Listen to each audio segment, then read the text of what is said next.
구약 시편 54편 말씀 함께 보도록 하겠습니다. 시편 54편 1절에서부터 마지막 7절까지 한 절씩 교독하도록 하겠습니다. 하나님이여, 주의 이름으로 나를 구원하시고 주의 힘으로 나를 변호하소서. 하나님이여, 내 기도를 들으시며 내 입의 말에 귀를 기울이소서. 낯선 자들이 일어나 나를 치고 포악한 자들이 나의 생명을 수색하며 하나님을 자기 앞에 두지 아니하였음이니이다. 하나님은 나를 돕는 이시며 주께서는 내 생명을 붙들어 주시는 이시니이다. 주께서는 내 원수에게 악으로 갚으시리니 주의 성실하심으로 그들을 멸하소서. 내가 낙헌제로 주께 감사하리이다. 여호와여, 주의 이름에 감사하오리니 주의 이름이 선하심이니이다. 같이 읽겠습니다. 참으로 주께서는 모든 환난에서 나를 건지시고 내 원수가 보응하는 것을 내 눈이 똑똑히 보게 하셨나이다. 아멘. 할렐루야.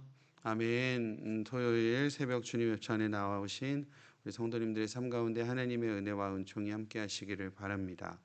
시편 54편 표제가요, 좀 긴데요. 한번 볼까요? 다윗의 마스길, 인도자를 따라 현악에 맞춘 노래라고 되어져 있고, 10사람이 사울에게 이르러 말하기를 다윗이 우리가 있는 곳에 숨지 아니하였나이까 하던 때에 라고 하는 긴 표제를 가지고 있는 시입니다. 10사람들이 사울에게 다윗의 있는 위치를 고발하였던 내용이 사무엘상 23장과 26장에 나오고 있는데 아마 그때의 내용을 배경으로 한 시일 것이다 라고 이야기를 합니다. 10사람들이 사울왕에게요, 다윗이 은신하여 숨은 곳을 제보하여 밀고하였던 내용인데 사무엘상 23장 내용 보면 다윗이 사울을 피해서 10광야의 숲풀에 숨었다라고 기록이 되어져 있습니다. 그리고 사무엘상 23장에 보면 숨어있는 다윗을 사울의 아들이었던 요나단이 찾아와서 다윗과 이야기를 하고 또 하나님 앞에서 이 두 귀한 벗들이 하나님 앞에서 정말 귀한 언약을 맺는 아름다운 모습을 보였던 장면도 사무엘상 23장의 내용입니다. 그때 요나단이 다윗에게 한 내용의 말이 사무엘상 23장 17절인데 그 말이 무슨 말씀, 어떤 말씀으로 요나단이 다윗에게 이렇게 이야기를 하냐면 두려워하지 말라라고 하며 나의 아버지 사울의 손에서 나의 아버지 사울의 손이 너에게 미치지 못할 것이니 두려워하지 말라라고 요나단이 이야기를 합니다. 그리고 너가 그러니까 다윗이 이스라엘의 왕이 되고 또 나는 너의 다음이 될 것임을 이미 나의 아버지인 사울도 알고 있다. 이렇게 다윗을 위로하고 있는 모습이 사무엘상 23장 17절의 내용입니다. 다윗을 그렇게 잡아 죽이려고 혈안이 되어 있었던 이 사울의 아들인 요나단의 입을 통하여서 다윗에게 전해진 이 진심 어린 고백은 아마도 다윗에게 위로가 되지 않았을까라는 생각을 해보게 됩니다. 그럼에도 불구하고 그 지역에 살고 있었던 이 10사람들은 기브아에 머물고 있던 사울에게 다윗을 고발을 합니다. 그 표현이 오늘 표제의 내용인 그대로 다윗이 우리에게 있는 다윗이 우리가 있는 곳에 숨지 아니하였나이까 이렇게 고발을 하며 다윗을 밀고를 하고 있습니다. 그래서 다시 다윗은요, 사울이 자신을 잡으러 오는 그러한 상황에 다시금 사울을 피하여 도망을 하게 되는 모습을 보게 됩니다. 다윗은요, 오늘 시편 54편의 이 기도의 시를 통하여서 이러한 고난과 역경 가운데에 자신을 구원하실 분은 오직 여호와 하나님이시다라는 것을 믿음으로 고백하여 밝히고 있는 모습입니다. 다윗은 하나님을 어떠한 하나님으로 고백하고 있는가 오늘 시를 통해서 같이 은혜 나누기를 원하는데요. 첫 번째, 다윗은 기도를 들어주시는 하나님으로 믿고 간구하고 있는 모습입니다. 우리 하나님은 기도를 들어주시는 하나님이신 줄 믿으시는 저 여러분들 되어지시기를 바랍니다. 2절 말씀 한번 같이 읽어볼까요? 같이 읽겠습니다. 하나님이여 내 기도를 들으시며 내 입의 말에 귀를 기울이소서라고 다윗이 고백합니다. 다윗은 자신을 위기에서 건져주실 분은 오직 여호와 하나님이심을 믿기에 자신이 지금 부르짖어 기도하는 것을 결코 외면하시지 않는 하나님이심을 믿음으로 간절히 기도하고 있습니다. 1절 말씀 보면 주의 이름으로 나를 구원하시고 주의 힘으로 나를 변호하소서라고 간구하고 있습니다. 고대 근동지방에서의 이 이름이라는 개념은 곧 그 존재의 인격이요 그 존재 자체였던 것을 우리가 알 수 있습니다. 오늘 시의 문맥에 따라서요 주의 이름으로 나를 구원하시고라는 것은 주님 자체로, 다시 말해 하나님의 초자연적인 능력으로 나를 구원해 주시고 그 초자연적인 능력으로 말미암아 자신은 구원함을 얻으며 그 힘으로 자신의 무고함을, 그 불의를, 자신을 힘들게 하는 그 불의로부터 나를 보호하시고 변호하시고 또 나의 억울함을 풀어달라라고 기도하고 있는 모습이 바로 오늘 시 54편의 1절의 내용이다라는 사실입니다. 하나님은 반드시 믿음의 성도들의 간절한 기도를 들으시는 하나님이시요 응답하시는 하나님이심을 분명히 믿으시는 저 여러분들 되시기를 바랍니다. 또한 우리가 기억해야 할 것은 하나님께 기도할 수 있음이 은혜다라는 사실을 우리가 좀 반드시 기억했으면 좋겠습니다. 사실 마음이 참 어렵고 힘들어서 기도마저 나오지 않을 때가 있음을 고백을 합니다. 또 때로는요 반대로 너무나도 교만하고 오만하여서 우리가 기도하지 않을 때도 있음을 고백을 합니다. 그런데 오늘 시 이 54편의 기도자인 다윗의 이러한 모습처럼 우리가 오직 하나님께만 기도하고 간구함으로 하나님의 선하심을 바라보는 저 여러분들의 귀한 모두의 삶이 되어지시기를 주님의 이름으로 축원드립니다. 또한 다윗은요 두 번째로 하나님을 어떠한 하나님으로 고백하고 있냐면 생명을 붙들어 주시는 하나님, 생명을 붙들어 주시는 하나님으로 고백을 하고 있습니다. 4절 말씀인데요. 4절 말씀 제가 다시 한번 읽어드리면 하나님은 나를 돕는 이시며 주께서는 내 생명을 붙들어 주시는 이신이다라고 하고 있습니다.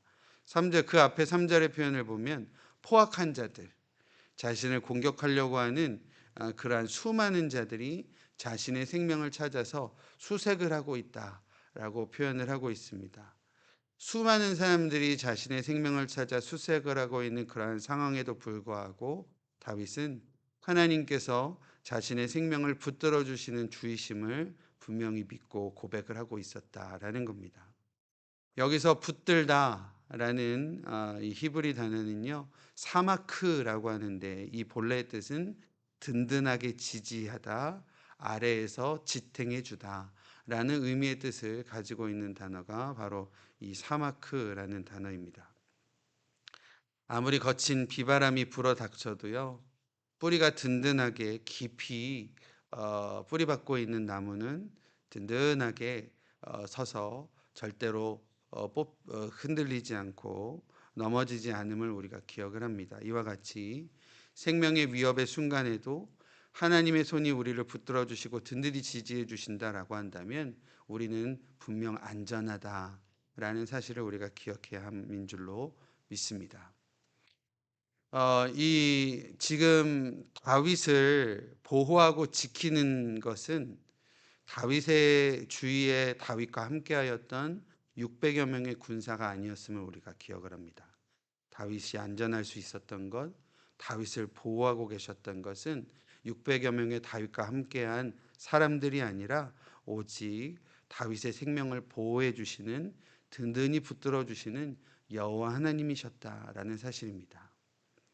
우리가요 오늘날을 살아가고 있는 정말 모진 세파 속에서 세상 속에서 우리가 안전하게 삶을 살아가고 우리를 지켜주는 것은 우리가 가지고 있는 돈과 명예와 우리의 인간의 관계가 아님을 우리가 믿습니다. 우리가 세상 가운데 온전히 살아갈 수 있는 것 또한 우리 여호와 하나님이심을 우리가 반드시 기억하는 저 여러분들 되었으면 좋겠습니다. 하나님을 믿는 우리 성도들 세상 속에서 우리를 온전히 살아가게 하시고 우리의 생명을 붙들어 주시고 지지해 주시는 그 하나님이심을 우리가 기억하여 우리를 단단히 지탱해 주시고 지지해 주시는 하나님께서 오늘의 삶 가운데도 귀하게 역사하여 주심을 믿고 우리의 삶을 귀하게 내어 맡기시는 우리 모든 성도님들의 삶이 되어지시기를 소망합니다. 마지막으로요, 다윗은요 하나님을 환난에서 건지시는 하나님으로 고백을 하고 있습니다. 마지막 7절 말씀인데 아까도 같이 읽었지만 다시 한번 읽도록 하겠습니다. 참으로 주께서는 모든 환난에서 나를 건지시고 내 원수가 보응받는 것을 내 눈이 똑똑히 보게 하셨나이다 라고 하고 있습니다. 하나님께서는 다윗의 기도를 들으셨고 그의 생명을 붙들어 주셨으며 환난에서 다윗을 건져 주시는 하나님이셨습니다.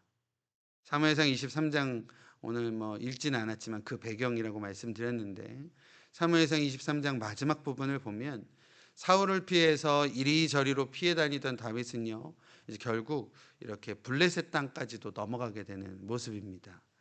그리고 사울과 그 군대는요 이 다윗을 쫓다가 블레셋 땅을 침범하는 것을 보고 다윗을 쫓는 것을 그쳤다라고 사무엘상 23장 마지막 부분에 기록을 합니다. 그리고 마지막 절이 29절에 이렇게 적고 있습니다. 사무엘상 23장 29절인데요. 다윗은 거기서 올라가서 엔게디 요새에 머무니라 라고 기록을 하고 있습니다. 엔게디라는 이 지역의 이름인 엔게디의 뜻은요. 어린 들염소의 샘이라는 뜻을 가진 지역으로서 사해의 서쪽에 위치한 오아시스 지역이 엔게디입니다. 비록 다음 장인 사무엘상 24장에 사울은 다시금 돌아와서 블레셋과의 전쟁을 마치고 돌아와서 엔게디 광야에 있는 다윗을 잡으러 또다시 쫓아가고 있는 모습이기는 하지만 다윗은요 엔게디 이 광야에서 사울을 죽일 수 있었지만 죽이지 않는 하나님께서 기름 부어 세우신 귀한 이 왕을 자신의 손으로 없이 할 수 없다라고 하여 사울의 옷자락만 베어 악을 선으로 갚는 모습을 보였던 장면을 우리가 너무나도 자세히 기억을 하고 있습니다. 기도를 들어주시는 하나님이시요 생명을 붙들어 주시는 하나님이심을 그리고 환난에서 건져주신 하나님을 경험하였고 또 믿음으로 고백하여 간절히 믿었던 이 다윗은요 구원자 되시는 주님을 믿는 믿음 안에서 생명의 주인이 되시는 주님을 전적으로 의뢰하는 모습이 아니었나라는 생각을 해보게 됩니다. 그래서 자신의 생명뿐만 아니라 자신을 죽이려고 하는 원수였던 사울의 생명까지도 살리는 놀라운 은혜를 우리 가운데 보였다라는 사실을 우리가 기억했으면 좋겠습니다. 그리고 오늘 다시 읽었던 시편 54편 6절을 보면 이 모든 일을 이루실 하나님께 낙헌제를 드리는 모습인데 이 낙헌제라는 것은 자발적으로 감사의 예물로 진심을 다해 하나님을 예배하였다라는 의미입니다. 하나님께 받은 은혜와 감사를 삶에서 선으로 거룩하게 이루어갔던 다윗처럼 주님께서 허락하신 은혜와 사랑을 우리에게 주신 삶에서도 온전히 이루어가는 우리 모두 되어지시기를 소망합니다. 나만 사는 것이 아니라 또 누군가에게 거룩한 생명을 전하고 또 하나님께서 주신 은총과 은혜를 세상 가운데 거룩의 영향력으로 이루어갈 때에 하나님께서 우리의 삶 또한 다윗처럼 귀하게 기뻐 받으시고 또 우리의 예배를 기뻐 받으실 줄로 믿습니다. 우리의 예배의 삶, 우리의 삶과 우리의 예배와 같은 삶을 통하여서 오직 하나님께 영광 올려드려지며 하나님의 선하심을 세상 가운데에 널리 전파하며 살아가시는 우리 귀한 위도스 모든 성도님들의 삶이 되어지시기를 주님의 이름으로 축원드립니다. 아멘. 기도하겠습니다. 나의 노래가 되시고 능력이 되시는 하나님을 찬양합니다. 삶의 위기에서도 기도하는 다윗을 구원하신 것처럼 오늘 이 새벽 기도하는 우리를 환난 속에서 구원하여 주시고 살아계신 하나님의 능력과 영광을 세상 가운데에 선포할 수 있는 은혜를 허락하여 주시옵소서. 우리의 삶의 거룩한 승리를 통하여 세상 가운데 하나님의 영광만을 드러내는 우리 모두의 삶이 될 수 있도록 성령으로 함께하여 주시옵소서. 예수님의 이름으로 기도드립니다. 아멘. 오늘 말씀